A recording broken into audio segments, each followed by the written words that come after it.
The emergency council chamber filled with representatives from 43 different worlds, and every single one of them knew they were about to die. Not today, not tomorrow, but soon enough that it didn't matter. Ambassador Lyra watched the holographic display show another solar system going dark. That made 7 in the past month. The Devourers were getting faster. "We have no weapons," said the representative from the water worlds, his translator converting his clicking sounds into standard speech. "Our ancestors chose peace 10,000 years ago. We eliminated war from our cultures." Lyra felt her 3 hearts beating irregularly. She came from a world where the worst predator was a small creature that ate flowers. Her people had evolved intelligence to solve puzzles about finding food, not to kill. None of the council species had. They were farmers, gatherers, thinkers. The concept of organized violence was something they studied in archaeology, not practiced. The hologram shifted, showing the Devourers. Massive organic ships that consumed everything. They ate planets, stripping them down to the core. They absorbed technology, making it part of their bodies. Worst of all, they learned. Every encounter made them stronger. "The ancient records," Lyra said quietly. "There was a species quarantine, dangerous." The room went silent. Everyone knew what she meant. 200 years ago, the council had made first contact with a species from a world designated Earth. The meeting had lasted 6 hours before the council representatives fled in terror. These creatures, these humans, came from a planet that actively tried to kill them. Extreme weather, deadly animals, diseases, natural disasters. They had evolved not as prey but as hunters. "You cannot be serious," the representative from the garden world said. "They are monsters." During first contact, they spoke casually about their history. Wars that killed millions, weapons that could destroy entire continents. They laughed about dangerous situations. They kept predatory animals as companions in their homes. Lyra pulled up the old files. Humans had binocular vision like predators. They could run for days without stopping. They healed from injuries that would kill most species. Their bodies produced chemicals that let them ignore pain and fear. They had literally climbed to the top of their planet's food chain by being better at killing than anything else. They also stopped their wars, Lyra argued. They formed a united world government. They achieved peace among themselves. After nearly destroying themselves multiple times, another representative countered. "The quarantine was for our protection." "They are too dangerous." The hologram showed another system going dark. The Devourers were 3 months away from Council Core worlds. Lyra did the calculations in her head. At their current speed, they would reach her homeworld in 8 months. Her children, her bondmate, everyone she loved would be consumed. "We have no choice," she said. "I will take responsibility. I will activate the beacon." The vote was close, but fear won over caution. Lyra received authorization to access the ancient beacon network. It took her 3 days to reach the quarantine zone. The space around Earth's solar system was marked with warnings in every council language. Dangerous species. Do not approach. Extreme caution required. Lyra's small ship crossed the boundary. Immediately, primitive but effective satellites locked onto her. A voice crackled over her communication system, speaking in heavily accented council standard language. "Unknown vessel. You have entered restricted space. State your purpose or be destroyed." Destroyed. They said it so casually. Lyra forced herself to speak calmly. "I am Ambassador Lyra of the Council of Peaceful Worlds. We require assistance. We are facing extinction." There was a long pause. Then a different voice came through, older, more measured. "This is Admiral Henry Ford of Earth Defense Command. You isolated us for 200 years. Why should we help you?" Lyra had prepared for this. "We were wrong to fear you." "We offer full access to council space, technology sharing, trade routes, and formal apologies. In exchange, we need your military expertise." Another pause. "Military expertise. You mean you need us to fight for you?" "Yes," Lyra admitted. There was no point in lying to predators. They would smell weakness. "Send us all data on your enemy. We will discuss and respond within 48 hours. The line went dead. Lyra transmitted everything they had on the Devourers and waited. She didn't sleep much during those 2 days. Her people didn't really understand the concept of soldiers. They had police who helped settle disputes, but warriors, killers, that was evolutionary history, buried under millennia of peace. When the response came, it was simple. "We accept your terms.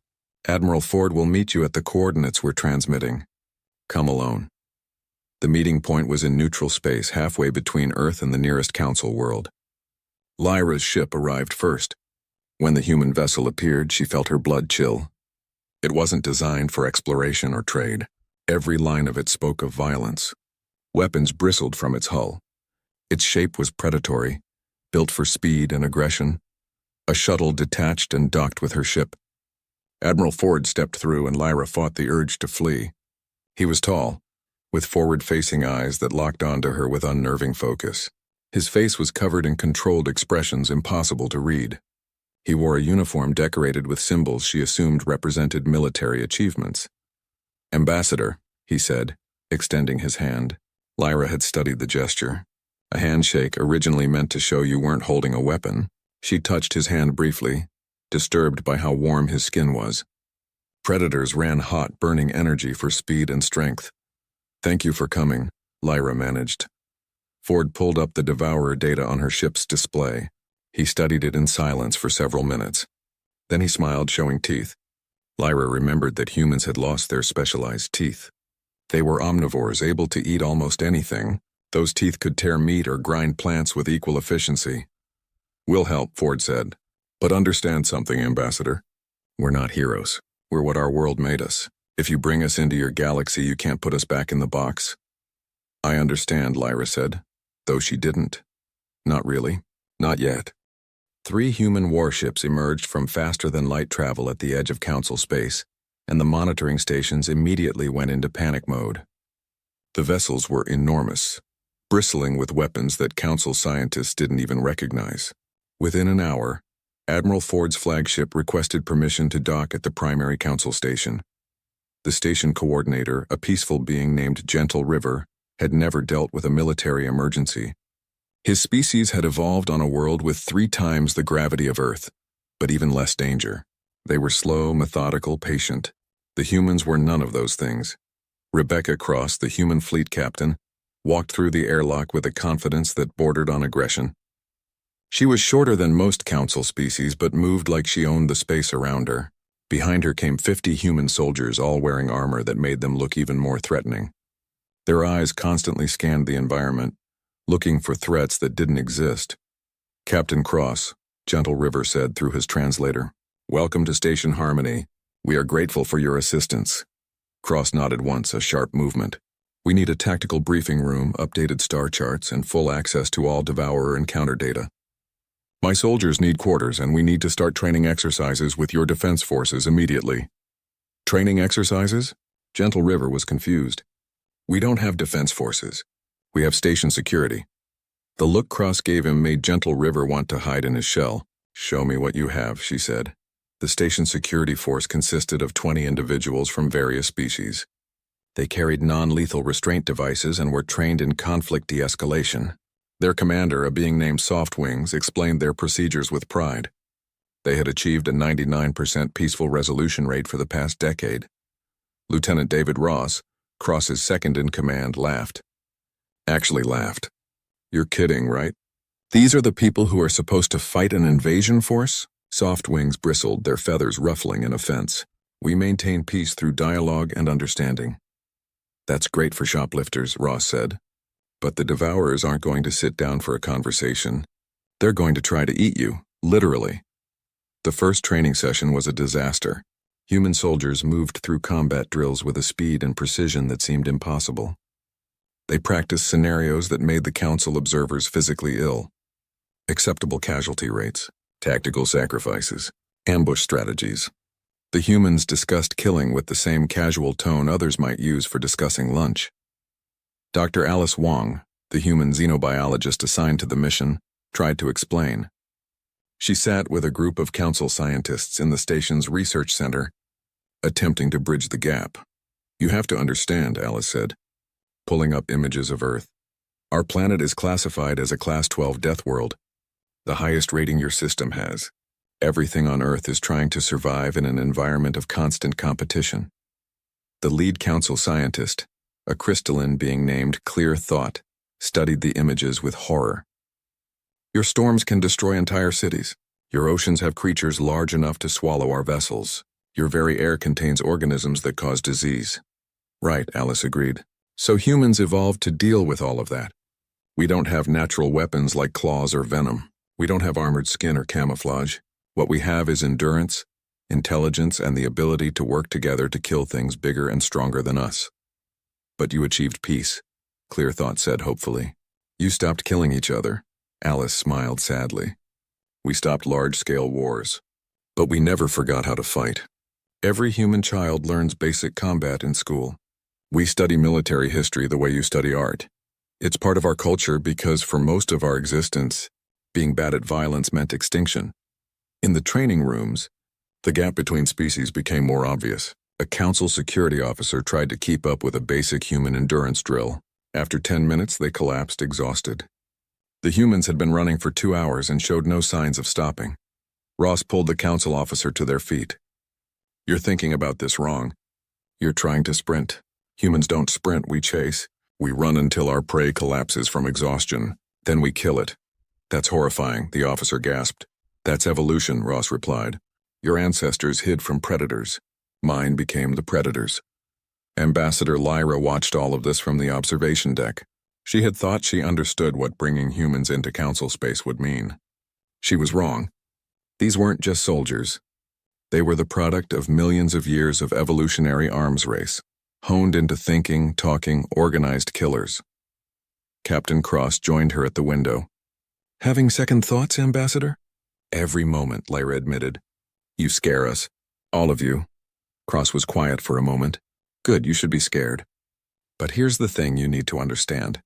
We're scary to you because we're different, but to the Devourers, we're going to be a nightmare they can't wake up from.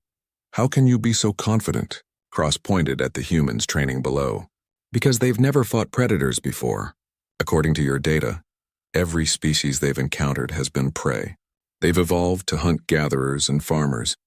They don't know what to do with hunters. A message came through on the station's communication system. Devourer scouts had been spotted near a council colony world. The colony was requesting immediate evacuation.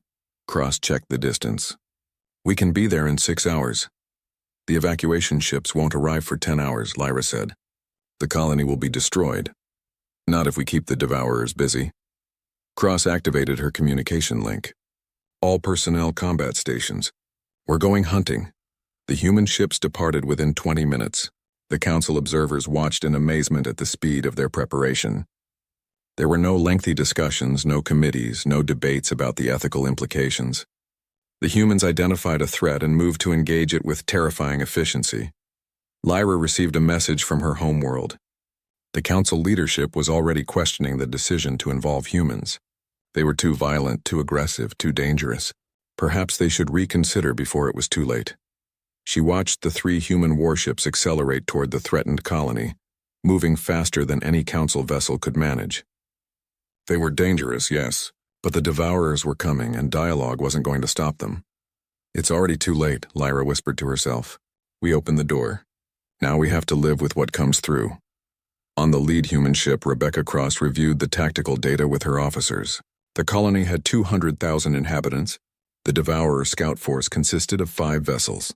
In any normal scenario, the scouts would overwhelm any defense.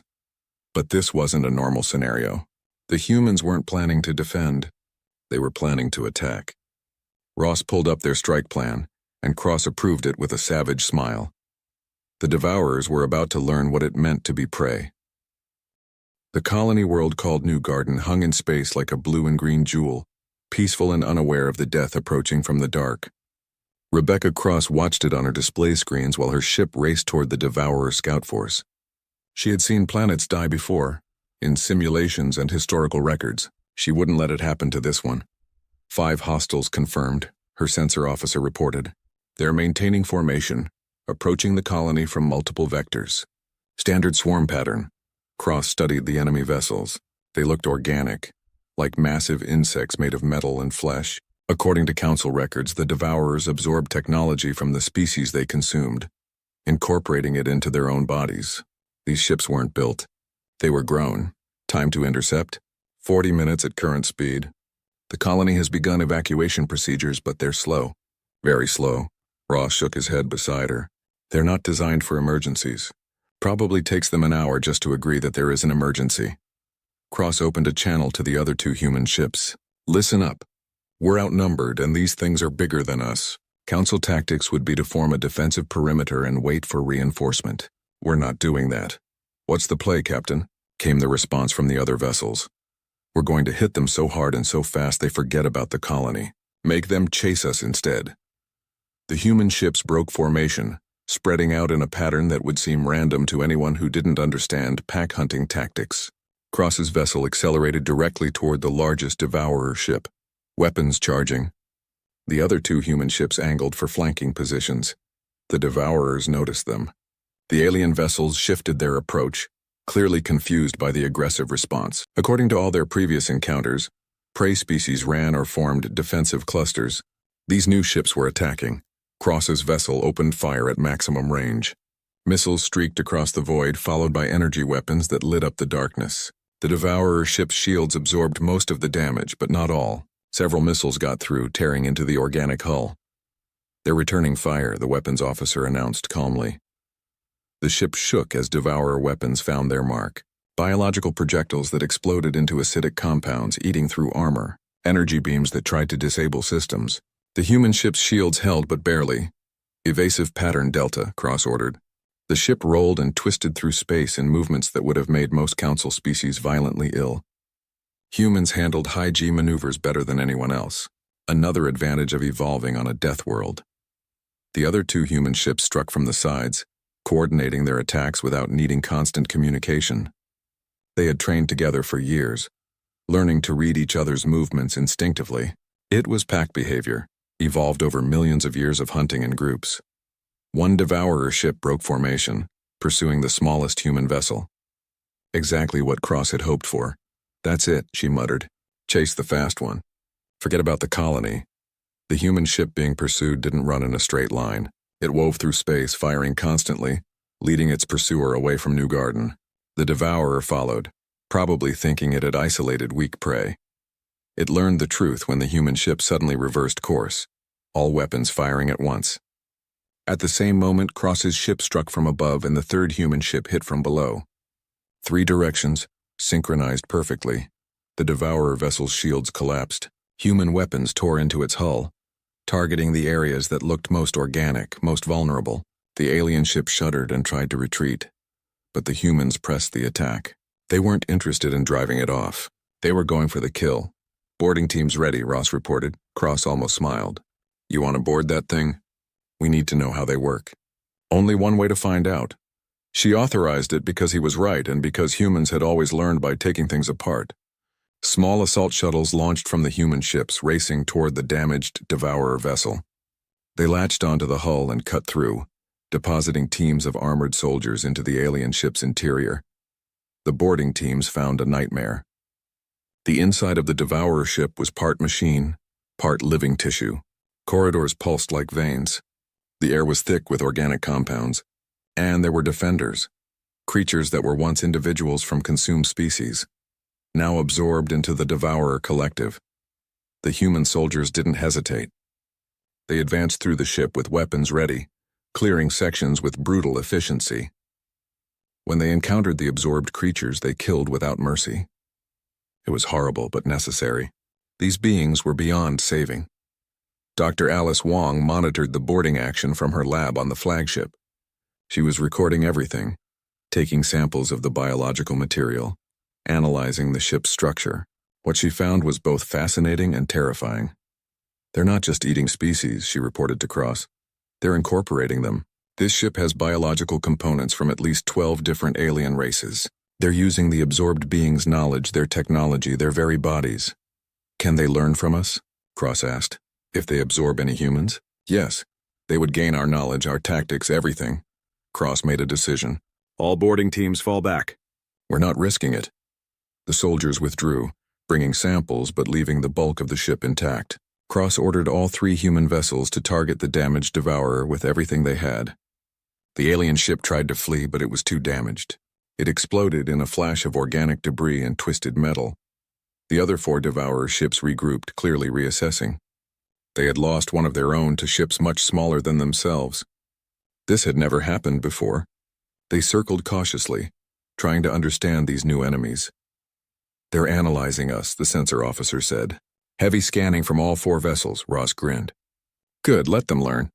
Let them report back to their hive what they found. The human ships formed a loose triangle, weapons ready but not firing.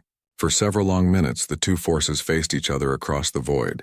Then slowly, the Devourers began to withdraw. They didn't run. They retreated in formation, maintaining defensive positions as they pulled back. They're afraid, Cross said with satisfaction. They don't understand us and they're afraid. The colony was saved. New Garden's evacuation had been completed during the battle, but the planet itself remained intact. The human ships escorted the evacuation vessels back to Council space, their hulls scarred from combat but intact. Ambassador Lyra met them at Station Harmony. She had watched the battle through long-range sensors, seeing the human ships attack with a ferocity that made her species' instincts scream, but she had also seen them save 200,000 lives. You boarded one of their ships, she said to Ross when he disembarked. You went inside that thing, Ross shrugged. Had to see what makes them tick.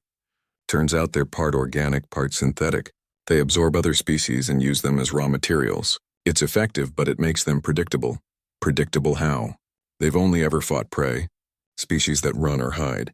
They don't know how to handle something that fights back. That's their weakness, and we're going to exploit it. Dr. Alice Wong presented her findings to a mixed group of human and council scientists. The biological samples from the Devourer ship revealed something important.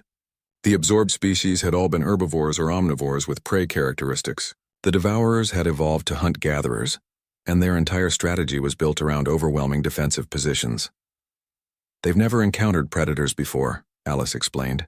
They don't have tactics for dealing with aggressive, coordinated attacks. That's why they retreated. A council scientist raised a tentacle nervously. But they will adapt. They will learn. Yes, Alice agreed. Which means we need to hit them again before they do. Intelligence reports flooded into Station Harmony over the next week, and every single one brought worse news. The Devourer main fleet had changed course. Instead of continuing their methodical consumption of border worlds, they were now heading directly toward the Council's most populated systems. 47 ships, each one massive enough to consume a planet, were on an intercept course that would reach the core worlds in less than a month. The Council emergency session lasted 3 days. Representatives argued in circles while the Devourers drew closer. Some wanted to evacuate the threatened systems. Others proposed surrender, hoping the Devourers might spare them. A few suggested building defensive stations, though everyone knew they wouldn't be ready in time. Rebecca Cross sat through 6 hours of the debate before she couldn't take it anymore. She stood up, her movement cutting through the endless talking. You're all going to die, she said flatly. Every single plan you've proposed ends with the Devourers consuming your worlds. Evacuation means abandoning billions. Surrender means giving them billions to absorb. Defense stations won't be built in time, and even if they were, they wouldn't work. Then what do you suggest, human? Demanded a council elder. You claim to be warriors, yet you offer no solutions. Cross walked to the central display and pulled up the star charts. We don't fight where they want to fight. We make them chase us. That's madness, another representative said. Running only delays the inevitable. I'm not talking about running. Cross highlighted a region of space filled with dense nebula clouds and unstable stellar phenomena. This is the Chaos Gulf. Navigation is nearly impossible. Communications are blocked. Sensors don't work properly. It's a natural maze, and, the council elder prompted, and we lead them there. We make ourselves such an interesting target that they forget about your worlds and focus on us. Then, in the middle of that maze where they're blind and confused, we tear them apart. The room erupted in arguments. It was too risky. It would never work. The humans would be destroyed. But underneath all the objections, Cross heard something else. Hope. Desperate, fragile hope. Admiral Ford appeared on a communications screen from Earth. The plan is sound. We've already started preparing. We're sending 20 more ships plus support vessels. We'll bait the entire Devourer fleet into a trap. You're risking everything, Ambassador Lyra said quietly. Yes, Ford agreed. That's what soldiers do. The operation began with a series of hit-and-run attacks. Human ships struck at Devourer scout forces, destroyed supply lines, and generally made themselves as annoying as possible. But they didn't just attack. They broadcast messages. The messages were designed by human psychological warfare specialists. People who understood how to make enemies react emotionally rather than logically. The broadcast called the Devourers weak, cowardly, unable to catch faster prey. They showed footage of destroyed Devourer ships. They issued challenges. Dr. Alice Wong monitored the Devourer communication patterns. It's working. Their hive mind is changing its signals. They're angry. Can a hive mind get angry? Asked a council scientist. If it's organic enough, yes. And these broadcasts are specifically designed to trigger aggressive responses. We're not just fighting them physically, we're fighting them psychologically. The Devourers took the bait. The main fleet altered course, pursuing the human ships that had been harassing them. They stopped their advance on the Council core worlds and focused entirely on catching the annoying predators that dared to challenge them. Lieutenant Ross commanded one of the bait ships, leading a group of 6 Devourer vessels on a chase through open space. His ship was faster, but not by much. He kept just out of weapons range, occasionally slowing down to let them think they were catching up, then accelerating away again. "This is nuts," his pilot said, watching the Devourers gain slowly. "This is persistence hunting," Ross replied. "We're the prey that won't get tired. Eventually, they'll make a mistake." The mistake came when the Devourer ships tried to cut off Ross's escape route. They split their formation, 3 ships going high, 3 going low. Trying to box him in, Ross waited until the last possible second, then dove through the gap between the 2 groups. The Devourer ships, too committed to their maneuver, couldn't react fast enough. Ross's weapons officer fired a spread of mines as they passed through.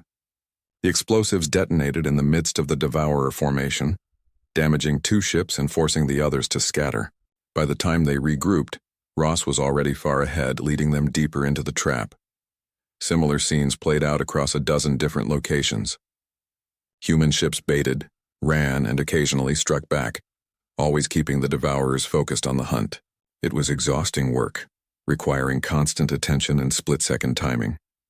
But humans were good at exhausting work. It was literally what their bodies were designed for. Captain Cross's flagship moved into position at the edge of the Chaos Gulf. The rest of the human fleet was already there, hidden among the dense nebula clouds. They had spent days mapping safe routes through the stellar phenomena, finding paths that their ships could navigate, but that would confuse the Devourers. "All bait ships report ready," her communications officer announced. "They're leading 43 Devourer vessels toward our position." Cross watched the tactical display. The Devourers were coming fast now, convinced they had the human ships trapped against the navigation hazard of the Chaos Gulf. They probably thought the humans would have to turn and fight in open space. "All ships, hold position," Cross ordered. "Wait for my signal." The Devourer fleet emerged from faster-than-light travel at the edge of the Gulf. 43 massive vessels, bristling with absorbed technology and biological weapons. They saw the human ships waiting and immediately began forming attack formations. Then the human ships turned and dove into the Chaos Gulf. The Devourers followed without hesitation. They had been hunting these annoying predators for 2 weeks. They weren't going to let them escape now. The hive mind was focused entirely on the kill. Inside the Gulf, everything changed. The dense nebula clouds scattered sensors. Magnetic storms disrupted communications. The Devourers found themselves navigating blind, relying on short-range detection to follow the human ships deeper into the maze. The human ships split up, each one taking a different route through the chaos. The Devourers split their fleet to follow, dividing their forces exactly as Cross had planned. 43 ships became small groups of 3 or 4, separated by millions of kilometers of navigation hazards.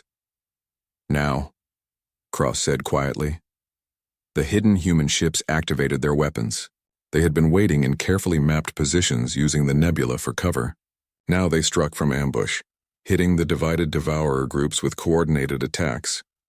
The Devourers tried to regroup, but the Gulf prevented it. They couldn't see each other. They couldn't coordinate. They were designed to function as a swarm, and the humans had scattered the swarm into isolated prey. One group of Devourer ships ran straight into a minefield that the humans had laid days earlier. 3 vessels were destroyed instantly. The survivor tried to retreat but found itself surrounded by human ships that had been waiting in the nebula clouds. Ross led his squadron in an attack that looked suicidal but was actually carefully calculated. They dove through the center of a magnetic storm, their ships shielded against the worst effects. The Devourer ships pursuing them tried to follow and suffered massive system failures. The humans circled back and destroyed them while they were helpless. All across the Chaos Gulf, the hunters became the hunted. The Devourers, separated and confused, found themselves picked off one by an enemy they couldn't track. Their hive mind tried to adapt, but adaptation required learning, and the humans weren't giving them time to learn. A Council observer ship, staying safely outside the Gulf, watched the battle through long-range sensors. Ambassador Lyra stood on the observation deck trying to understand what she was seeing. "They're winning," she said in disbelief. 43 Devourer ships, and they're actually winning. Beside her, a human tactical advisor nodded.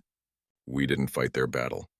We made them fight ours. In chaos and confusion, scattered and divided. That's where predators thrive." The battle in the Chaos Gulf had been raging for 6 hours when Rebecca Cross identified the prize. Through the interference and static, her sensors picked up a ship that was different from the others. Larger, more complex broadcasting signals that the other Devourer vessels seemed to orbit around like planets around a sun. "That's the Queen ship," Dr. Alice Wong confirmed from her lab station. "The hive mind's central node. Destroy that and the whole fleet loses coordination." Cross pulled up the tactical display. The Queen ship was deep in the Gulf, surrounded by 8 Guardian vessels. Getting to it would mean fighting through the guards while navigating some of the worst stellar phenomena in known space. It was a suicide mission by any reasonable standard. "Ross," Cross called over the communication channel. "I need your squadron." "Already on my way, Captain," came the reply. Ross had apparently reached the same conclusion she had. The human fleet had been divided into small hunting groups, each one stalking isolated Devourer vessels through the nebula maze. Now Cross began pulling them back together, consolidating forces for one massive strike. It went against every tactical principle the Council species had taught her about space warfare. You never concentrated your forces where the enemy could hit them all at once. But humans didn't learn warfare from textbooks. They learned it from millions of years of hunting in packs, and pack hunters knew that sometimes you needed the whole pack for the big kill. 16 human ships converged on Cross's position over the next hour. It was delicate work, navigating through magnetic storms and radiation bursts while avoiding the remaining Devourer vessels. 2 ships didn't make it, destroyed by Devourer ambushes or lost to the Gulf's natural hazards. 14 ships arrived at the rally point. Cross laid out the plan. "We hit the Guardian vessels first, all at once, maximum firepower. The Queen ship will be heavily armored, so we'll need time to crack it open. That means some of us have to keep the guards busy while others focus on the primary target." "Who draws guard duty?" asked one of the other captains. Cross looked at her tactical display. "I will. My ship is the most damaged already. Better to use it as a distraction than lose a fresh vessel." There were no arguments. The other captains understood the logic, even if they didn't like it. In human military culture, leaders led from the front. Cross wasn't ordering anyone into danger she wouldn't face herself. The attack began with a synchronized missile barrage. Hundreds of projectiles streaked out of the nebula clouds from 14 different directions, all converging on the Guardian vessels. The Devourer's shields lit up under the assault, some holding, others failing under the concentrated fire. Cross's ship charged straight at the Queen ship, drawing the attention of the nearest Guardians. 2 massive Devourer vessels turned to intercept, their organic weapons firing streams of biological projectiles. Cross's shields buckled under the impact, and her ship shuddered as armor plating was eaten away by acidic compounds. "Keep moving," she ordered her pilot. "Don't give them a stable target." The ship twisted through space in evasive patterns while continuing to fire at the Queen ship. Cross wasn't trying to destroy it yet, just damage it enough to make it vulnerable. Every missile that got through, every energy beam that scored the hull was progress. Lieutenant Ross led 3 ships in a flanking attack on the Guardian vessels. They worked in perfect coordination, each ship covering the other's weaknesses. When one ship's shields failed, the others moved to intercept fire. When weapons overheated, different ships took up the attack. It was pack behavior again, instinctive and practiced. One of the Guardian vessels exploded under concentrated fire, then a second. But the humans were paying a price. Ross's ship took a direct hit that sheared off half its weapons arrays. Another human vessel lost its engines and went drifting into a radiation storm, its crew abandoning ship in escape pods. On Station Harmony, Ambassador Lyra watched the battle unfold through the limited sensor data that made it out of the Gulf. She saw human ships being destroyed, knew that people were dying, and felt sick. She had brought these humans here. Their deaths were her responsibility. Beside her, Admiral Ford's holographic image remained calm. "They're winning," he said. "How can you say that?" Lyra demanded. "We're watching them die." "We're watching them fight," Ford corrected. "There's a difference. Every human ship that goes down takes multiple Devourer vessels with it. The mathematics favor us. You talk about your people like numbers." Ford's expression hardened. "I honor them by not wasting their sacrifice. They volunteered for this. They knew the risks. The worst thing I could do is fail to use what they're giving us." In the Gulf, Cross's ship was falling apart. Half her weapons were offline. Her shields were gone. Life support was failing in 3 sections. But she had accomplished her goal. The Queen ship's attention was focused entirely on her, its massive weapons carving through her vessel's armor. "All ships, the Queen is exposed," Cross broadcast. "Hit it now!" The remaining human vessels concentrated their fire on the Queen ship. Without its guardian vessels, without the coordination of the hive mind that was focused on destroying Cross, the Queen was vulnerable. Missiles penetrated its organic hull. Energy beams burned through layers of absorbed technology and living tissue. The Queen ship tried to retreat, but human ships surrounded it, firing from all directions. Dr. Alice Wong, monitoring from a safe distance, watched the Queen's communication patterns spike and fragment. The hive mind was panicking. "Captain Cross, you need to evacuate your ship," Ross called over the communications channel. "You've taken too much damage." Cross looked around her bridge. Half her crew was already dead or injured. The ship was losing atmosphere. She could feel the gravity generators failing. But if she abandoned ship now, the Queen might escape. "Negative," she said. "I'm making sure this thing dies." She ordered her pilot to set a collision course. The ship, already badly damaged and barely controllable, accelerated toward the Queen ship's exposed core. The Devourers tried to destroy the incoming vessel, but Cross's ship was already so damaged that there wasn't much left to target. Ross realized what she was doing. "Captain, no! Get the rest of the fleet out of here," Cross ordered. "That's a direct command, Lieutenant." The human vessels began withdrawing, still firing at the Queen ship to keep it occupied. Cross's ship slammed into the Devourer Queen at full acceleration. The impact tore through both vessels. Then Cross triggered her ship's reactor overload. The explosion lit up the Chaos Gulf like a newborn star. The Queen ship was torn apart from the inside. Its biological components and absorbed technology scattered across millions of kilometers. The blast wave caught 2 more Devourer Guardian vessels, destroying them instantly. When the sensors cleared, the Queen ship was gone. And so was Rebecca Cross. The surviving Devourer vessels across the Gulf immediately began behaving differently.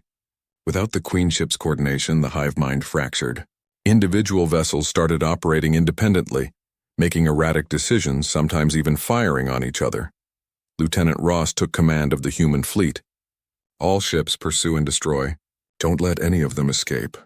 The remaining human vessels hunted down the confused Devourer ships methodically. Without coordination, without the hive mind's guidance, they were easy targets.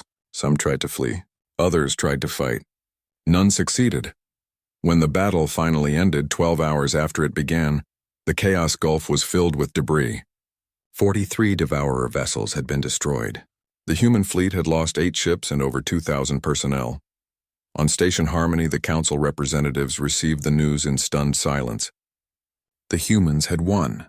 Against impossible odds, against an enemy that had consumed dozens of species, the humans had won. Ambassador Lyra found Admiral Ford still watching the tactical displays. "Captain Cross sacrificed herself," she said quietly. "Yes," Ford replied. She understood that sometimes the only way to guarantee victory is to pay the ultimate price. "We'll honor her memory. But right now we need to press the advantage. There are more Devourers." "There are always more," Ford said. "The question is whether we're going to wait for them to regroup, or if we're going to finish what Captain Cross started." The wreckage of the Devourer fleet had barely cooled when Lieutenant Ross made his decision.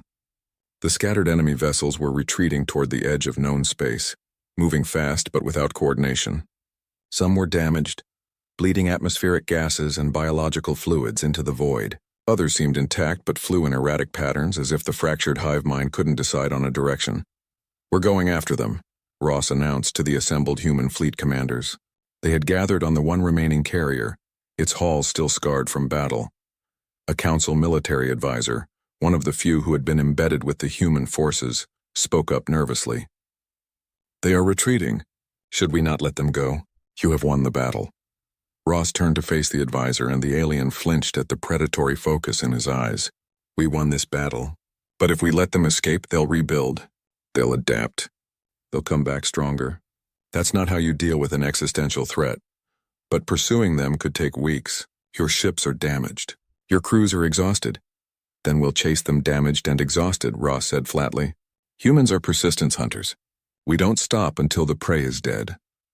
Dr. Alice Wong had survived the battle, her research vessel having stayed on the periphery. She reviewed the biological data they had gathered from destroyed Devourer ships and made a disturbing discovery. The Devourers had already begun adapting to human tactics.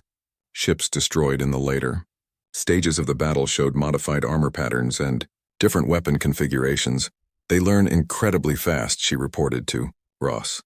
"Every encounter makes them more dangerous. If we give them time to fully process what happened in the Chaos Gulf, they'll come back ready for us." That settled it. The human fleet, now under Ross's command, began a relentless pursuit. They tracked the fleeing Devourers across empty space, following trails of debris and energy signatures. When they caught up with isolated vessels, they destroyed them without mercy. No warnings, no chances to surrender. Just swift, efficient annihilation. The Council watched this pursuit with growing unease. Ambassador Lyra received reports every day of another Devourer ship destroyed, and while she was grateful for the protection, the ruthlessness of it disturbed her. The humans showed no hesitation, no remorse, no second thoughts about wiping out an entire species. "They are different from us," she told the Council Assembly. "We evolved to avoid death. They evolved to cause it. We cannot judge them by our standards, but can we trust them?" asked a representative from the peaceful garden worlds. "Today they hunt the Devourers. Tomorrow might they hunt us?" Lyra had no answer. 3 weeks into the pursuit, the human fleet tracked the remaining Devourer vessels to a region of space beyond the galactic rim. It was a dead zone, a vast emptiness between galaxies where stars were rare and resources scarce, the perfect place for a wounded species to hide and recover. Ross brought the fleet to the edge of this void and found something unexpected. The Devourers had regrouped around what appeared to be their homeworld, a massive organic structure that was part ship, part planet, part living organism. It pulsed with bioluminescent light, and sensor readings showed it was producing new Devourer vessels. "It's a factory," Dr. Wong breathed. "They're rebuilding their fleet." The human commanders gathered to review their options. They were deep in unexplored space, far from any support. Their ships were damaged and running low on supplies. The Devourer homeworld was massive, likely heavily defended, and represented the last remnant of their species. "We could fall back," suggested one captain. "Report the location to the Council. Let them decide what to do." Ross shook his head. "By the time the Council finishes debating, the Devourers will have rebuilt. We finish this now." But even as he said it, Ross knew they faced a moral question that went beyond tactics. They had tracked the Devourers to their last refuge. Destroying the homeworld would mean complete extinction of a species. It would make the humans responsible for genocide. Dr. Wong examined the biological data from the homeworld structure. What she found changed everything. The Devourers had not always been monsters. Deep in their genetic memory, buried under layers of absorbed species and evolutionary adaptation, were the remnants of their original form. They had been prey once, a peaceful species that lived in massive colonies. They were driven to the edge of extinction, Wong explained to Ross. Something hunted them almost to death. They survived by becoming parasites, absorbing other species to grow stronger. It was desperation, not evil, that created what they became. Ross stared at the data. "They're like us. Survivors who did what they had to do." "Not exactly like us," Wong corrected. "We chose peace after our wars. They chose consumption. But yes, they were shaped by their environment, just as we were shaped by ours."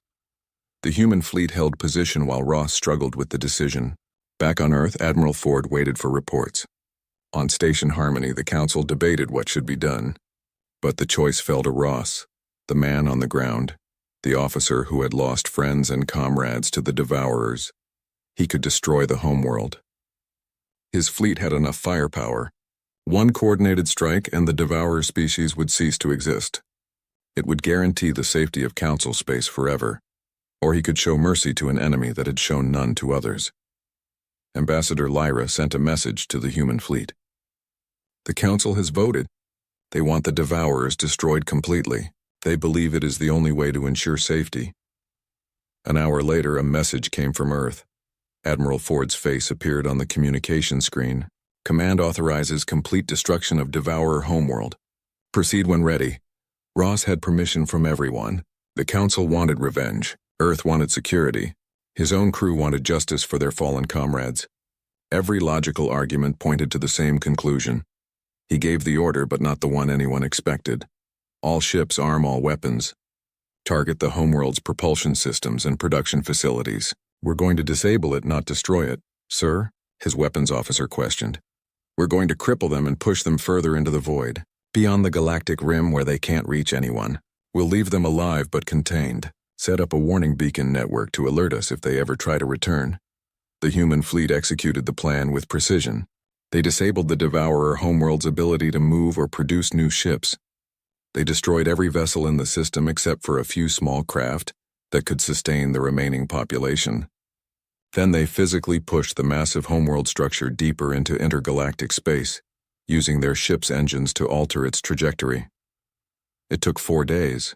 When they were done, the Devourers were stranded in the void, too far from any galaxy to threaten anyone but alive. The humans established a network of automated warning beacons around the region, set to alert both Earth and the Council if the Devourers ever attempted to return. Ross recorded a message and broadcast it toward the Devourer homeworld. You were hunters once, then prey, then parasites. Now you have a choice. Evolve again or stay here forever. But if you return to Council space, if you threaten anyone ever again, we will finish what we started. This is your only warning. The human fleet began the long journey back to Council space. They were battered, exhausted, and had lost too many friends. But they had done what they set out to do. The threat was contained. When they arrived at Station Harmony 6 weeks later, the reception was mixed. The Council thanked them for their service but clearly feared them. The humans had proven they could destroy any threat, but they had also proven they would make their own decisions about when to show mercy.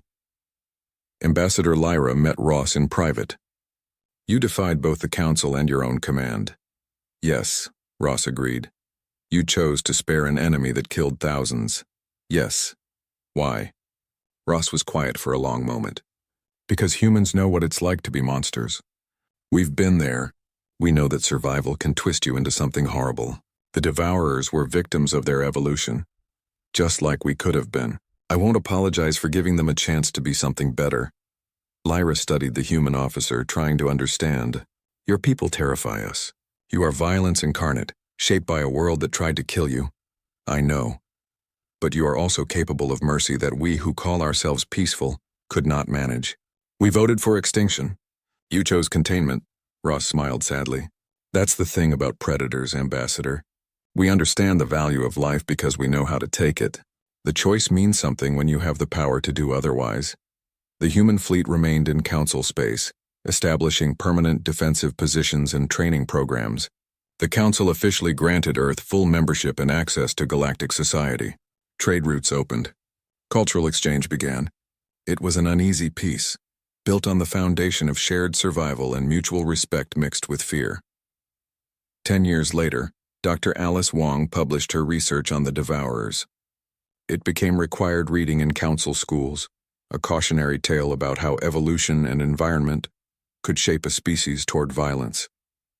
But it also included Ross's decision to show mercy, an example of how choice could overcome evolutionary programming. The warning beacons around the Devourer exile zone remained active, monitored by both human and Council forces. The Devourers never attempted to return. Whether they evolved into something better or simply waited for their moment, no one knew. Earth's children grew up learning about the day humanity saved the galaxy. Council children grew up learning about the day they invited monsters into their home and discovered that monsters could choose to be heroes. And in the dark between galaxies, the Devourers remembered the species that had defeated them exiled them but spared them. In their genetic memory, alongside the absorbed knowledge of dozens of consumed species, they carried the lesson that predators could be merciful. It was a galaxy-changing revelation, and it came from the most unlikely source. Humans from a death world who had learned to weaponize compassion as effectively as they weaponized violence. The emergency broadcast cut through every communication channel in the sector like a knife through silk. Rebecca Stone heard it while reviewing patrol routes in her quarters aboard the UHNS Valiant. The voice was not human. It trembled with fear, speaking in the universal translation protocol that all spacefaring species used. "This is the Luminar vessel, Peaceful Dawn. We are under attack. Our shields are failing. We have no weapons. Please, anyone who can hear this, we have children aboard. We need help immediately." Rebecca grabbed her jacket and ran toward the bridge. Her boots echoed in the metal corridors as alarms began wailing throughout the ship. By the time she burst through the bridge doors, her crew was already at their stations. Lieutenant David Cross looked up from the navigation console with worry in his eyes. "Captain, we picked up a distress call. Luminar colony ship about 4 hours away at maximum speed." "What's attacking them?" Rebecca asked, moving to her command chair. "Sensors show Ravager biosignatures." "Lots of them. Maybe 1,000 ships or more." The bridge fell silent. Everyone knew about the Ravagers. They were a nightmare species that consumed everything in their path. No one had ever successfully fought them off. They simply swarmed their victims until nothing remained. "Have the Council forces responded?" Rebecca asked. Her communications officer, Lieutenant Amy Foster, shook her head. The Council acknowledged the distress call but said they need 72 hours to organize a response fleet. They told the Luminars to attempt evasive maneuvers and wait for help. 72 hours? Those people will be dead in 72 minutes. Rebecca pulled up the tactical display. The Luminar ship appeared as a blue dot, surrounded by hundreds of red markers indicating Ravager vessels. It looked hopeless. Her fleet consisted of only 12 ships meant for patrol duty, not combat against a swarm. "Captain, we're receiving a priority message from the Council," Amy said. "They're ordering us not to engage. They say the risk is too high and we should maintain our patrol route." Rebecca stared at the screen. She could see the Luminar ship trying to escape. But the Ravagers were closing in from all sides. Somewhere on that vessel were families, children, people who had never hurt anyone in their lives. The Luminars were pacifists, completely unable to defend themselves. Their entire civilization had evolved without violence, without war, without the need for weapons. "Captain, what are your orders?" David asked quietly. Rebecca had been in space for 15 years. She had joined Earth's newly formed defense force because she believed in something simple. Those who could fight had a duty to protect those who could not. It did not matter if the Council said to wait. It did not matter if the odds were impossible. What mattered was that people needed help right now. "Set a course for the Luminar ship. Maximum speed. Contact the rest of our fleet and tell them to follow us."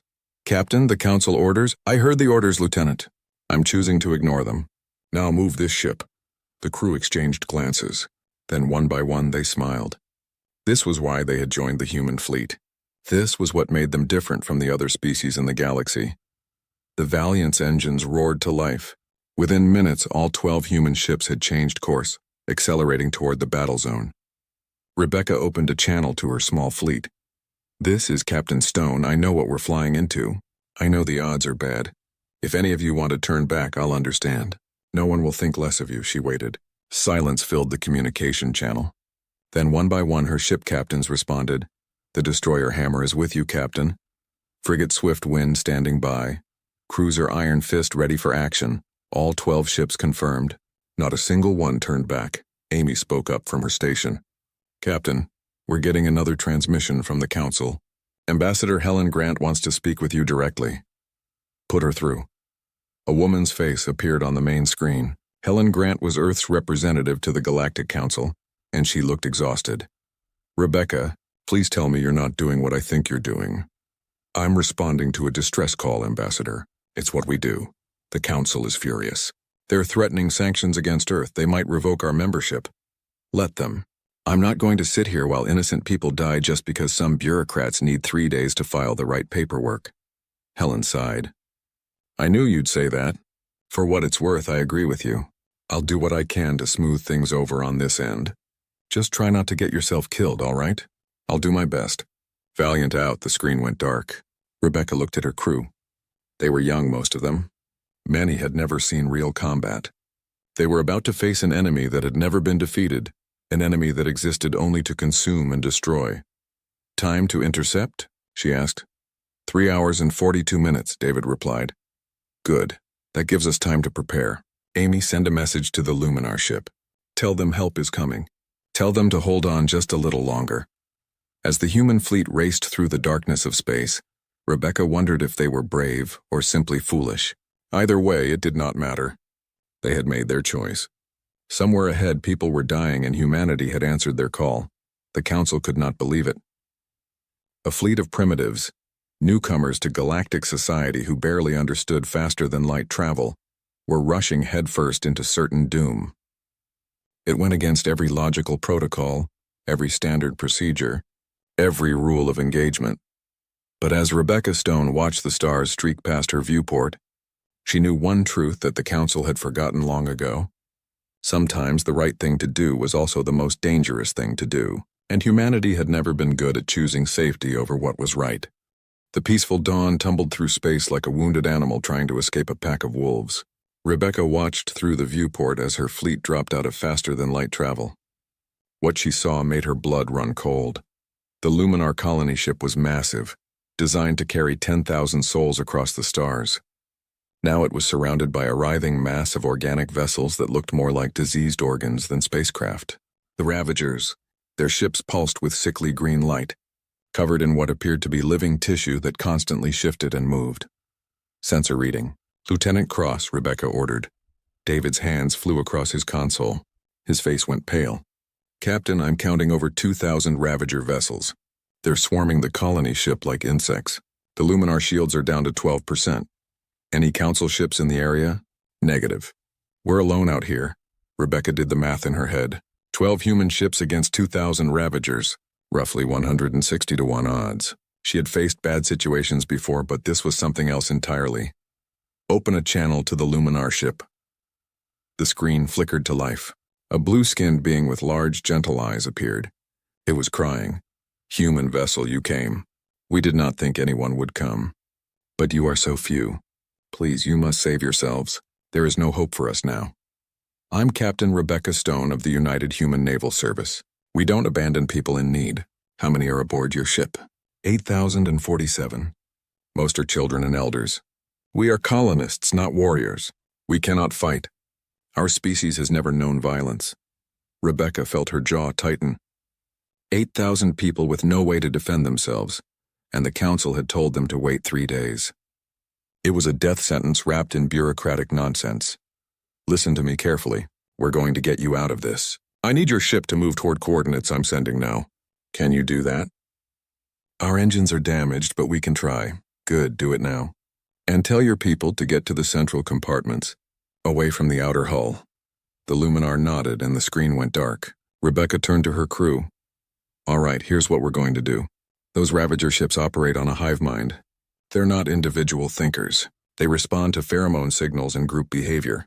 That's their strength, but it's also their weakness." "How do we exploit that?" David asked. "We confuse them." "Amy, start broadcasting on all frequencies.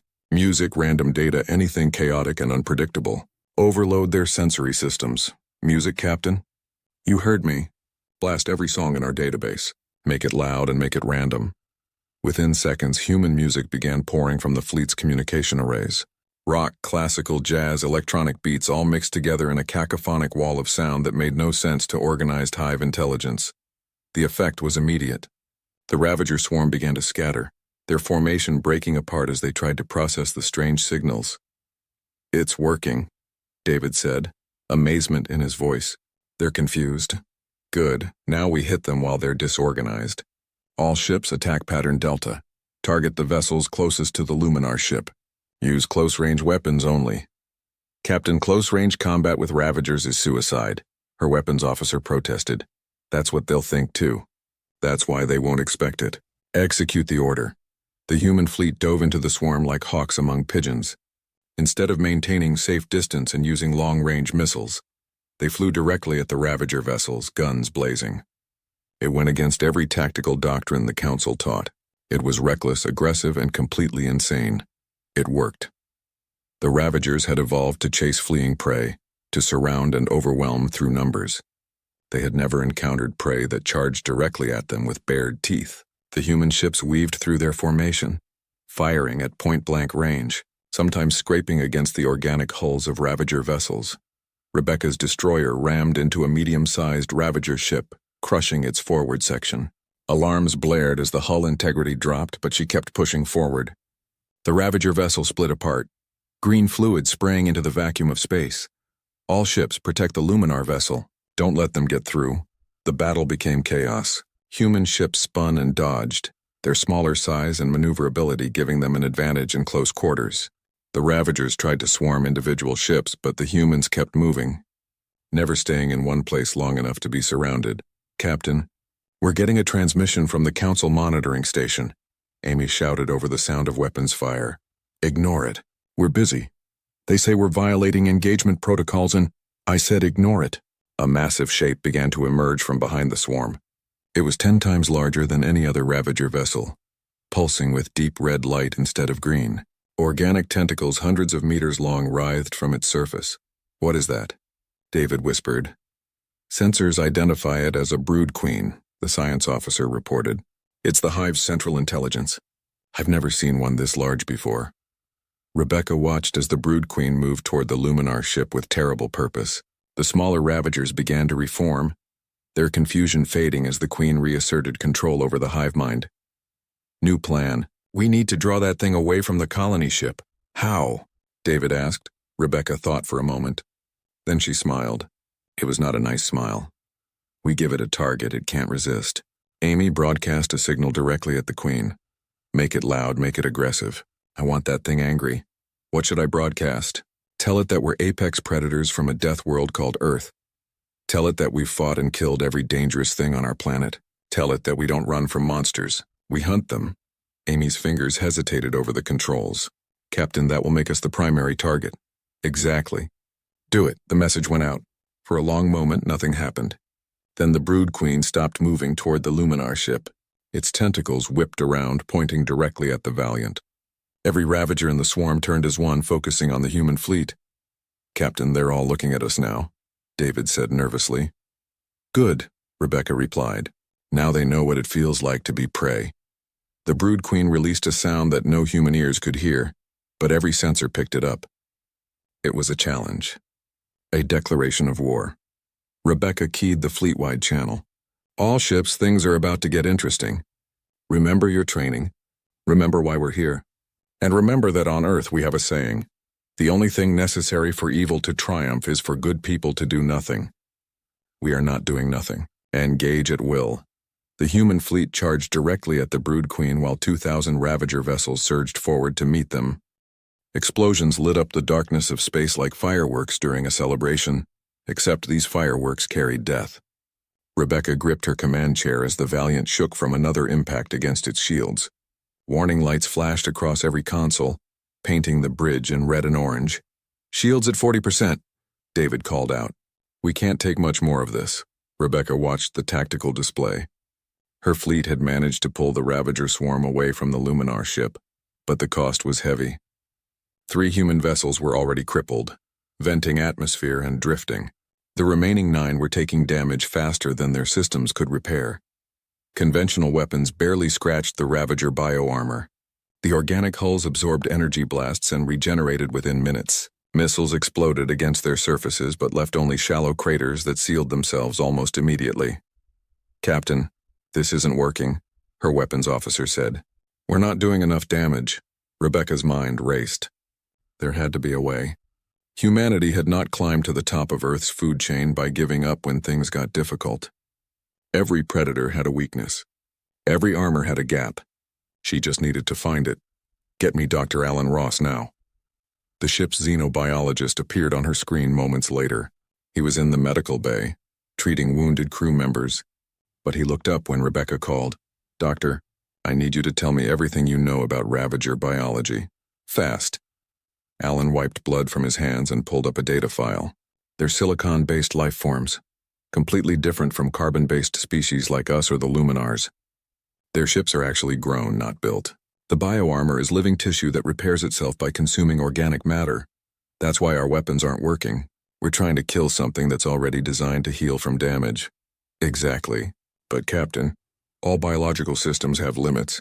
If you damage them faster than they can repair, or if you introduce something toxic to their biology, like what? Well, they're silicon-based. That means they likely have a completely different chemical makeup than us. Things that are harmless to carbon-based life might be deadly to them. Rebecca felt a spark of hope. What about oxygen? Or nitrogen? Alan's eyes widened. Nitrogen! Captain, nitrogen would react violently with their silicon structures. It would be like acid to them. We're surrounded by nitrogen. Our atmosphere is 78% nitrogen. Yes, but how do we... Alan stopped. His face went pale. Captain, you're not thinking what I think you're thinking. Rebecca was already turning to her crew. David, I need you to calculate decompression vectors for decks 7 through 12. Amy, contact the other ships. Tell them to evacuate non-essential sections and prepare to vent atmosphere directly at enemy vessels. Captain, that's insane, David protested. We'll lose structural integrity. We're going to lose a lot more than that if we don't try something new. Execute the order. The crew scrambled to comply. Within minutes, her fleet reported ready. Rebecca opened a channel to the Luminar ship. Peaceful Dawn, this is Captain Stone. We're about to try something dangerous. I need you to get as far from the battle as possible. Go now. The Luminar appeared on screen, tears streaming down their blue face. You are sacrificing yourselves for us. We will never forget this. We're not dead yet. Now move. Rebecca watched the colony ship limp away on damaged engines. Then she turned her attention back to the swarm. The Brood Queen floated at the center, surrounded by thousands of smaller vessels. It was coordinating the attack, sending waves of ships against the human fleet in organized patterns. All ships, target the Brood Queen, get as close as you can, then vent atmosphere on my mark. The human vessels accelerated toward the massive creature. Ravager ships tried to block their path, but the humans used the same aggressive tactics from before, ramming and scraping through the swarm with pure determination. Alarms screamed as the Valiant took direct hits. Sections of the hull buckled and tore. Crew members died at their stations, but others took their places without hesitation. This was what humanity had always done. When faced with impossible odds, they pushed forward anyway. We're in range, David announced. Mark. Emergency systems protested as massive sections of the human ships opened to the vacuum of space. Nitrogen-rich atmosphere exploded outward in huge clouds engulfing the surrounding Ravager vessels. The effect was instantaneous and horrifying. The Ravager bioarmor began to dissolve wherever the nitrogen touched it. Their ships writhed like living things in pain, which they were. Green fluid sprayed from dissolving hulls. Entire vessels collapsed in on themselves as their silicon structures broke down. The Brood Queen released a scream that registered on every sensor. It thrashed its tentacles, trying to escape the nitrogen clouds, but the human ships kept venting atmosphere, creating an expanding sphere of death around the massive creature. It's working, Amy shouted.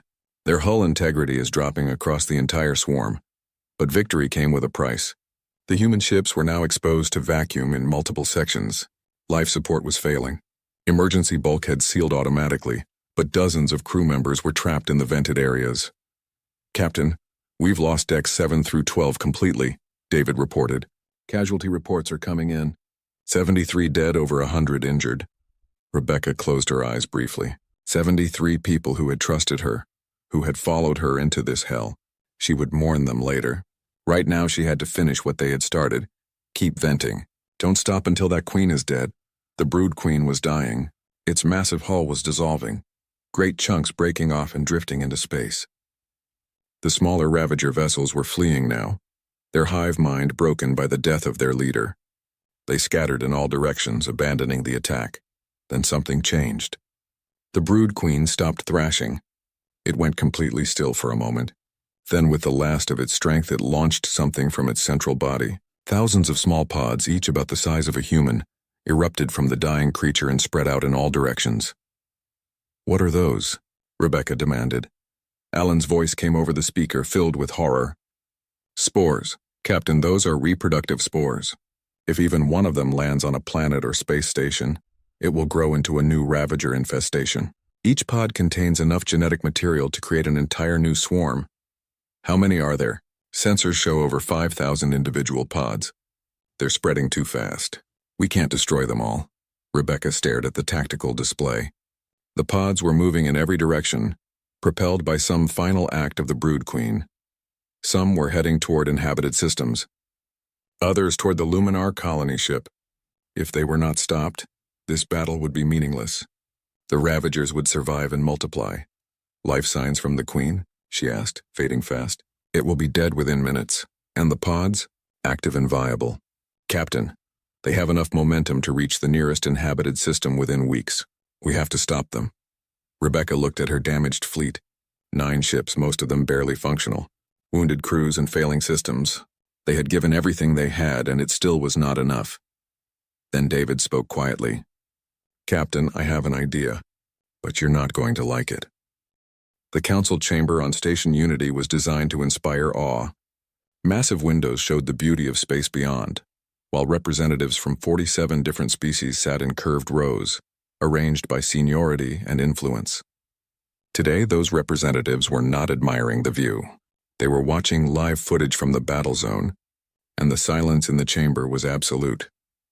Ambassador Helen Grant stood at the speaker's platform, her hands clasped behind her back to hide their trembling. Above her, holographic displays showed the desperate fight between 12 human ships and the Ravager swarm. She had watched 3 human vessels go dark already, watched brave men and women die because her species had chosen to help strangers. Council Speaker Morin, a tall being covered in silver feathers, finally broke the silence. Ambassador Grant, your species' actions are in direct violation of Council emergency protocols. Captain Stone was ordered to maintain her patrol route. Instead, she has engaged an overwhelming enemy force and is now facing certain destruction. Helen looked up at the displays. She watched the Valiant ram into a Ravager vessel, metal screaming against bioorganic armor. She watched human ships vent their own atmosphere as weapons, suffocating their crews to save others. Speaker Morin, with respect, my people don't care much for protocols when lives are at stake. A ripple of shock went through the chamber. No one spoke to the council speaker with such directness. Councillor Venn, representing the peaceful Tal species, leaned forward. You defend this recklessness? Ambassador, those ships are committing suicide. For what purpose? The Luminar colony is already lost. The colony is not lost, Helen replied, pointing to the display. Look, the peaceful dawn is moving away from the battle. Its shields are regenerating. 8,000 lives that would have been consumed by the Ravagers are now escaping because 12 human ships decided that some things are worth dying. For an emotional argument with no logical foundation, another counselor said. The mathematical analysis is clear. 12 ships cannot defeat 2,000. Your Captain Stone has thrown away valuable military assets for nothing. Helen felt her temper rising. Those are not assets. They are people. They are fathers and mothers, sons and daughters. They volunteered to put themselves between innocent civilians and monsters because that is what humans do. Why? The question came from Councillor Bren, an elderly being whose species had been part of the council for over 10,000 years. Why would they do this? They gain nothing. The Luminars cannot repay this debt. There is no strategic advantage. No resources to claim. Your species is barely a decade into space travel. You need every ship, every soldier. Why sacrifice them? Helen walked to the center of the chamber, directly under the holographic displays. Everyone could see the battle raging above her head. Let me tell you about Earth, counselors. Let me tell you about my homeworld. She pulled up a data file and projected it into the center of the room. Images of Earth appeared. Massive oceans filled with predatory sharks, dense jungles hiding venomous snakes, frozen tundras where giant bears hunted in the ice. This is a death world. The Council classification system labeled it Category 9, one step below completely uninhabitable. Do you know what that means? It means that nearly everything on our planet evolved to kill and eat everything else. We have animals that could tear apart most species in this chamber. We have diseases that could wipe out entire populations. We have weather patterns that would be classified as natural disasters on your worlds, but we just call them Tuesday. She changed the image. Now it showed predators, lions, wolves, crocodiles, eagles. Humanity evolved among these creatures. We were not the strongest. We were not the fastest. We were not the most venomous or the most armored. But we survived. Do you know how? We learned to work together. We learned to protect each other. We learned that the strong must defend the weak or everyone dies. Counselor Venn shook his head. This explains your violent nature, but not your altruism. Most predator species in the galaxy are solitary and selfish. Most predator species did not evolve on Deathworlds. Helen replied. On Earth, being selfish got you killed. A human alone in the wilderness dies quickly, but humans in a group? We conquered every environment on our planet. We climbed to the top of the food chain not because we were the best killers, but because we were the best protectors. The displays above shifted, showing the battle again. A human destroyer was crippled now, engines dead, but its guns were still firing at Ravager vessels that approached the fleeing Luminar ship. That is humanity, counselors. When we see someone in danger, we help. It does not matter if they are strangers. It does not matter if helping them puts us at risk. We have a saying on Earth.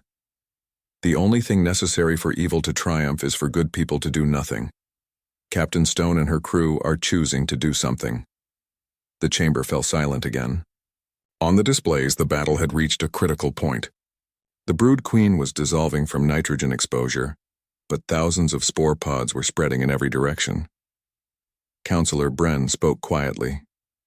Ambassador, according to our sensors, those spore pods will create new Ravager infestations if they reach inhabited space. Your fleet is too damaged to stop them all. What will Captain Stone do now? I don't know, Helen admitted. But I know she won't give up. A military analyst appeared on another screen.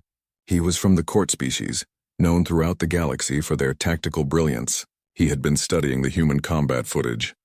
Counselors, I have been analyzing the human fighting tactics. I must revise my earlier assessment. What do you mean? Speaker Morin asked. I believe the humans were simply reckless. I was wrong. Look at this sequence. He replayed footage of human ships using ramming attacks. They are not being reckless. They are being precise. Every impact is calculated to cause maximum damage while preserving their own vessels as much as possible.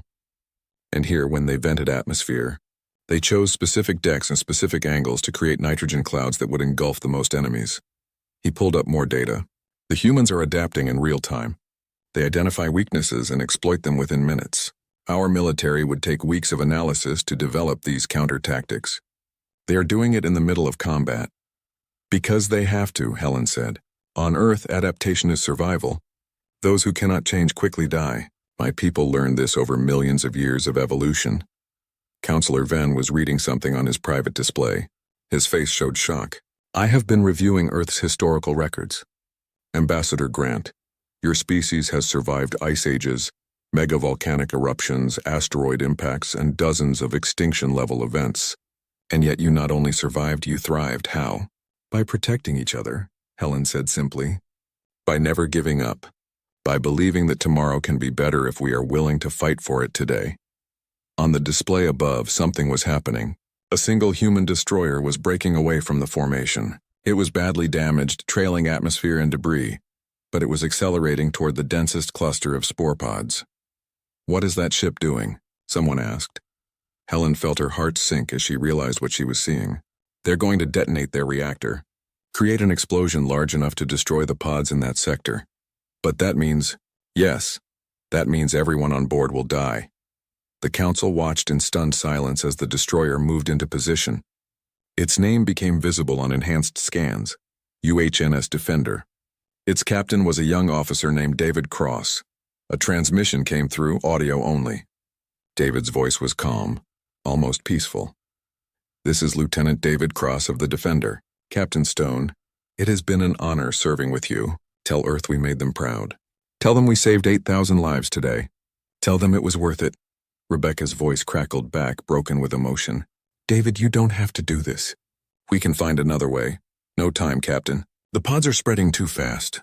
This is the only way to stop them all. Besides, my ship is already gone. Life support failed 2 minutes ago. My crew and I are running on emergency oxygen. We have maybe 10 minutes left anyway. Might as well make it count. Through the council chamber, representatives from dozens of species sat frozen. They were watching something none of them had ever seen before. They were watching people choose to die so that strangers might live. Goodbye, Captain, David said. Defender out. The destroyer reached the center of the spore cloud. For a moment it hung there in space, a small human vessel surrounded by thousands of deadly pods. Then the reactor went critical. The explosion was beautiful and terrible. A miniature sun bloomed in the darkness, consuming everything within 100 kilometers. When the light faded, the spore pods were gone. So was the Defender and everyone on board. Helen looked up at the council, tears streaming down her face. That is humanity, counselors. We do not abandon those who need help. We do not calculate acceptable losses.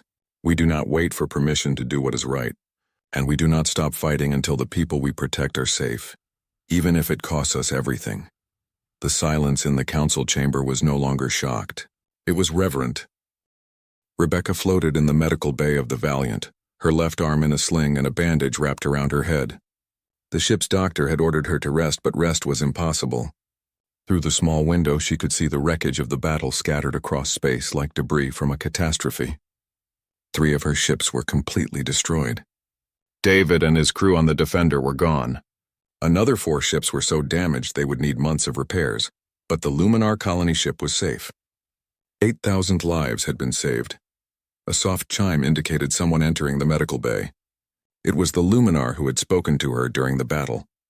The blue-skinned being moved slowly, almost floating, until it stood beside Rebecca's bed. Captain Stone, I am called Nira. I speak for all who were aboard the Peaceful Dawn. Rebecca tried to sit up, but pain shot through her ribs. Nira gently pressed her back down. Please do not strain yourself. You have done more than enough. Your people are safe? Rebecca asked. Yes, thanks to you and your crew. We are heading to our colony world now, escorted by 2 of your ships. Nira's large eyes filled with tears. Captain, we are a telepathic species. During the battle, we felt everything your people felt. Their fear, their determination, their love for each other and for us, even though we had never met before. Rebecca looked away. We did what anyone would do. No, Nira said firmly. You did what no one else would do. The Council abandoned us. 47 species heard our call for help, and 47 species chose protocol over compassion. Only humanity answered. We lost 73 people in the main battle. David and his crew of 27 on the Defender. 100 good people died today. 8,000 lived, Nira replied, because 100 were willing to give everything. When Lieutenant Cross made his final choice, we felt his emotions. He was not afraid. He was proud, honored. He believed that his life had meaning because it was spent protecting others. Rebecca felt tears on her face. He was 24 years old. He had his whole life ahead of him, and he chose to spend it saving 8,000 strangers. Captain, you must understand what this means to us. We are pacifists. We have never understood violence, never comprehended the concept of warrior honor. But feeling what your people felt during that battle, we finally understand. There is a kind of love that only shows itself in the willingness to fight. A kind of strength that only matters when used to protect the weak. Nira reached out and placed a hand on Rebecca's shoulder. We felt something else too. From you, a terrible burden. You believe you failed because people died under your command? Rebecca nodded, unable to speak. You did not fail, Captain Stone. Every person on your ships chose to be there. They chose to fight. They chose to risk everything for people they had never met. That choice was not yours to make for them. It was theirs, and they made it freely. How can you know that? Because we felt it. When David Cross flew toward those spore pods, his crew had a choice. They could have used the escape pods. They could have abandoned ship. But they stayed. They stayed because they believed their lives mattered most when spent protecting others. The door to the medical bay opened again. Amy entered, her uniform scorched and torn. Her face was exhausted but determined. Captain, we have a problem. A big one. Rebecca forced herself to sit up despite the pain. What is it? The Brood Queen released more spore pods than we thought. The Defender destroyed the main cluster, but sensors are showing smaller groups spreading throughout the system. We destroyed maybe 70% of them. The rest are still active and heading toward inhabited space. How many ships do we have operational? 5, including the Valiant. The others are too damaged for combat. 5 ships to track down and destroy hundreds of spore pods spread across an entire star system. Rebecca laughed bitterly. The universe really doesn't like making things easy, does it?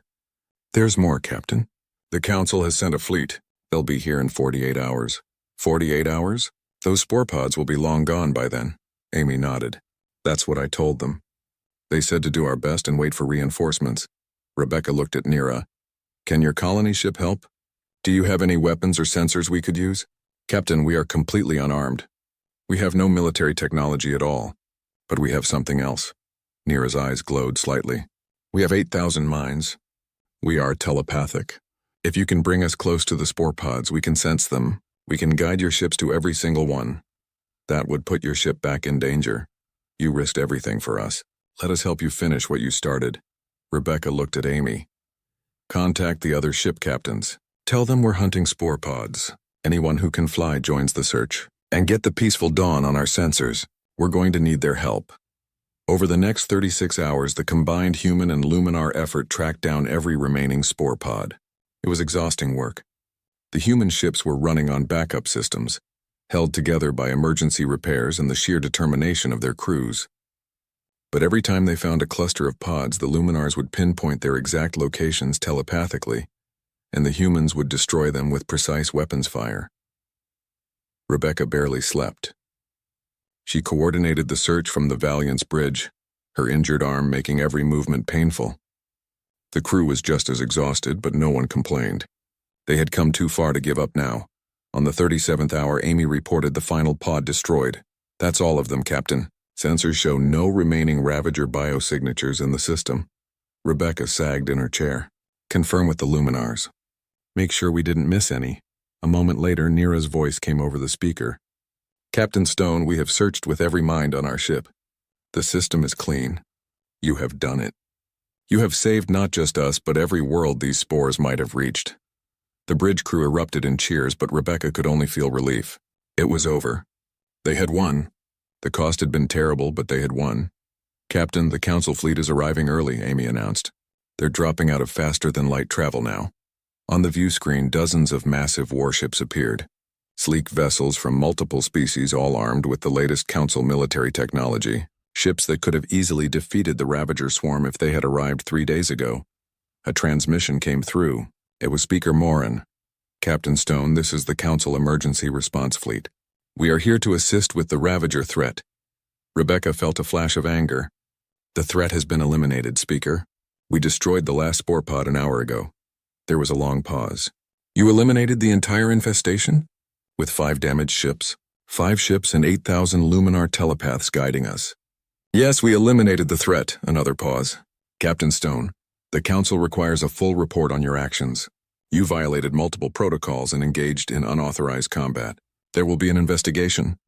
Rebecca looked at her exhausted crew, at the empty stations where friends had once worked, at the damage reports scrolling across her screens. Investigation noted, Speaker, but I want you to understand something. If you put me in the same situation tomorrow, I would make the same choice. Every time. Because that's what humanity does. We protect those who cannot protect themselves. We don't wait for permission. We don't hide behind protocols. We act. Those actions resulted in the deaths of 100 human personnel. Those actions resulted in saving 8,000 Luminar lives and preventing a Ravager infestation that could have spread across the galaxy. My people knew the risks. They chose to fight anyway. I won't apologize for that. Speaker Morin's voice softened slightly. No one is asking you to apologize, Captain. We are simply trying to understand. Your species is unlike any we have encountered before. Then maybe it's time the Council learned something new, Rebecca said. See you at the investigation, Speaker. Valiant out. She closed the channel and looked at her crew. They were battered, exhausted, and grieving, but they were also proud. They had faced impossible odds and won. All hands, this is the captain. We're going home. You all fought with honor. You saved thousands of lives. And you proved that humanity deserves its place among the stars. I'm proud of every single one of you. Stone out. As the Valiant began its long journey back to human space, Rebecca thought about David and the others who had not survived. She thought about their sacrifice and what it meant. They had shown the galaxy something it had forgotten. That courage was not the absence of fear, but action despite it. That strength was not measured in firepower, but in the willingness to stand between the innocent and harm. That civilization was not built on rules and protocols, but on the fundamental choice to protect those who needed protection. Humanity had made its choice. Now the galaxy would have to decide what that meant. 3 days after the battle, the council chamber filled with more representatives than had gathered in decades. Every species wanted to witness the investigation into humanity's actions.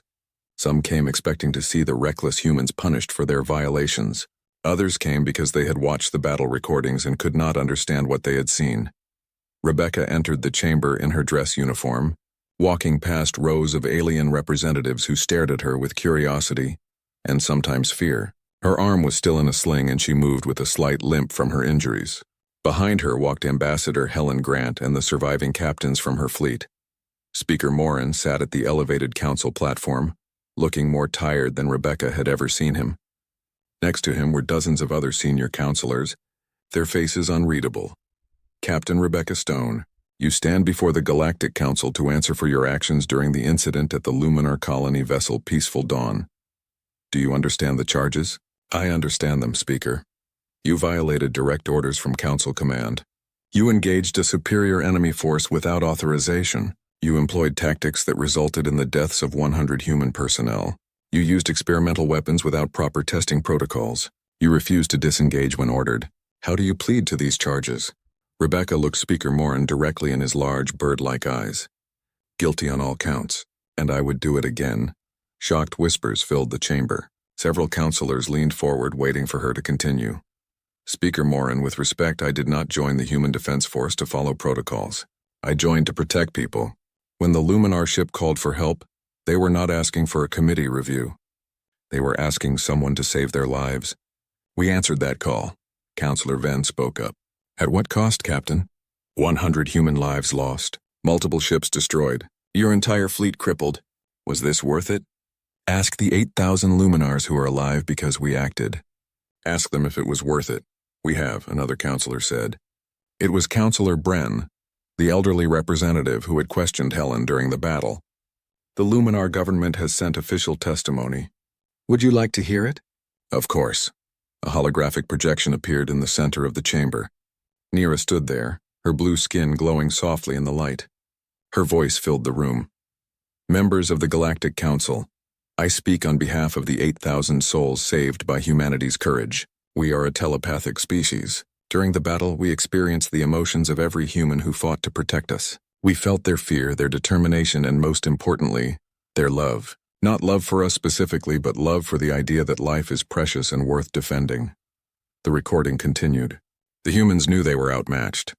They knew many would die, but they came anyway. When Lieutenant David Cross made his final sacrifice, we felt his thoughts. He did not feel cheated or angry about his short life. He felt honored to give it meaning through protecting others.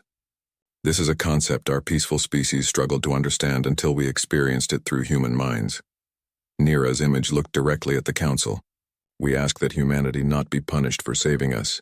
We ask instead that you honor their sacrifice by learning from it. The Council claims to represent civilization. But what is civilization if not the strong protecting the weak? What is progress if not the willingness to risk comfort for what is right? Humanity has shown us all what we have forgotten in our thousands of years of peace and protocol. The recording ended. Silence filled the chamber.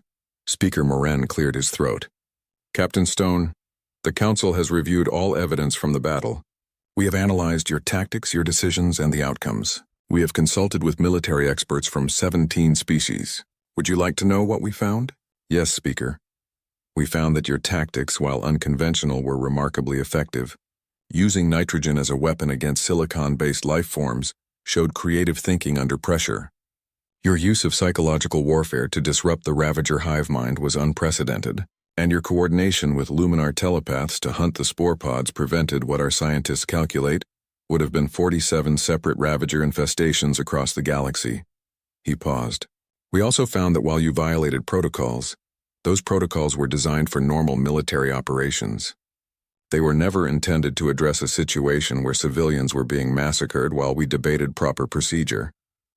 Counselor Venn stood. Rebecca noticed he looked different somehow, less certain. Captain Stone, I owe you an apology. I called your actions reckless. I believed emotion had overruled logic. I was wrong.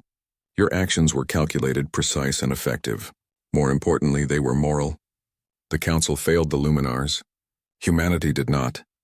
One by one, other counselors stood and spoke. Some admitted their species had grown too comfortable, too reliant on protocols and procedures. Others confessed they had forgotten what it meant to take risks for others. A few representatives from warrior species spoke with respect about humanity's fighting spirit. Finally, Speaker Morin raised his hand for silence. Captain Stone, the Council has reached a decision. You are found guilty of violating protocols. Your punishment is a formal reprimand that will be placed in your service record. He paused, and Rebecca saw something unexpected in his expression, a smile. However, the Council also recognizes that sometimes protocols are insufficient. Sometimes the right action is also the unauthorized action. Therefore, along with your reprimand, you are awarded the Council Medal of Valor, the highest honor we can bestow. You and every member of your fleet who participated in the battle. The chamber erupted in sound. Some representatives applauded. Others made noises of approval in their various languages. Rebecca stood stunned. Furthermore, Speaker Morin continued, the Council votes to grant humanity full military partnership status. We request that human advisors be assigned to Council defense planning. We want to learn from your tactics, your adaptability, and most importantly, your willingness to act when others hesitate. Ambassador Helen stepped forward. Speaker Morin, humanity accepts this honor and this responsibility, but we have a request of our own. Speak freely, Ambassador. The Council needs to reform its emergency response protocols. 3 days is too long to wait when lives are at stake. We propose a rapid response force drawn from multiple species, authorized to act immediately when distress calls are received. Humanity will contribute ships and personnel to this force, but we cannot do it alone. Your proposal has merit. We will begin discussions immediately. As the formal proceedings ended, representatives from dozens of species approached Rebecca. Some wanted to thank her. Others wanted to understand human military tactics.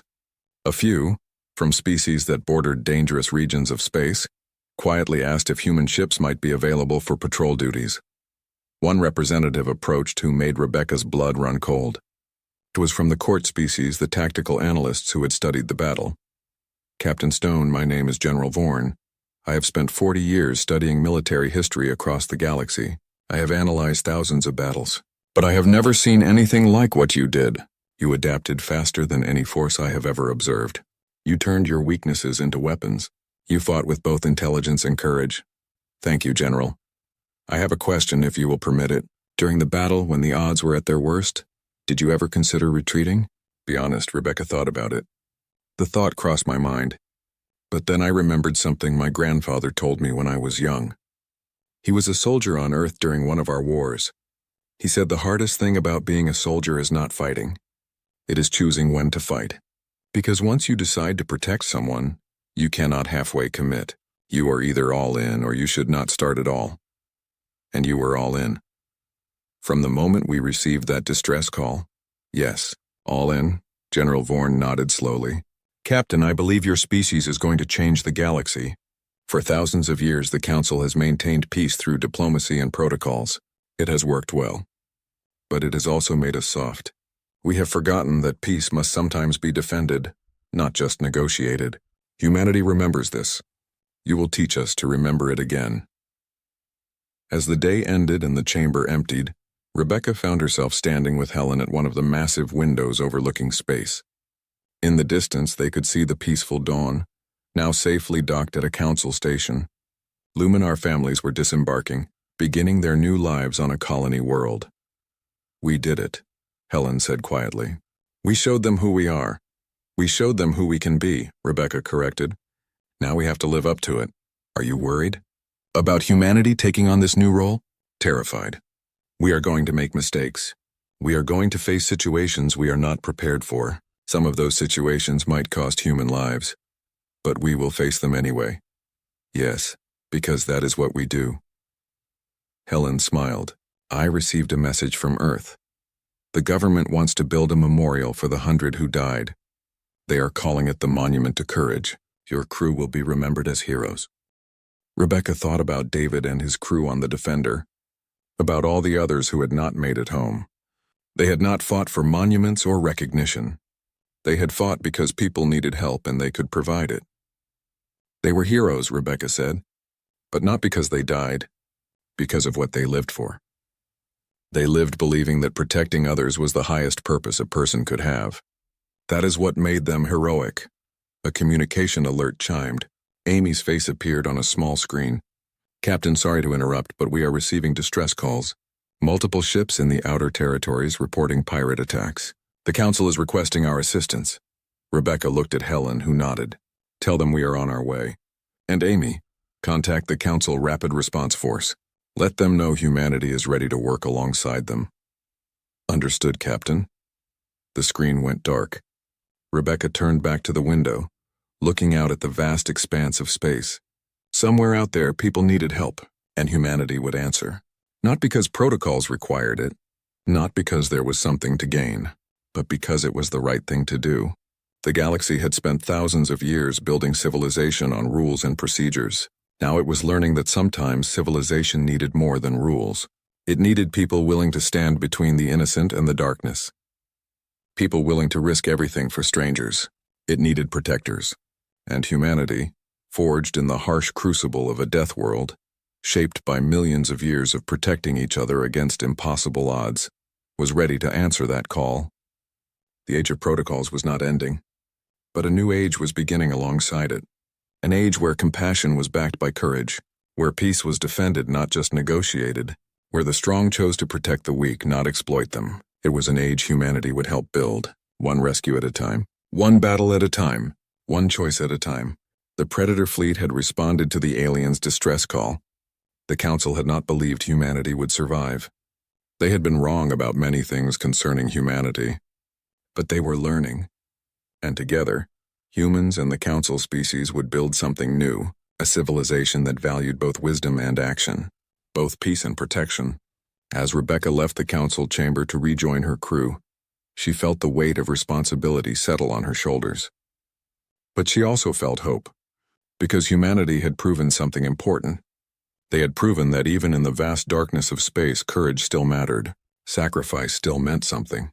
And somewhere in the galaxy, there would always be those who needed protection, and humanity would always answer.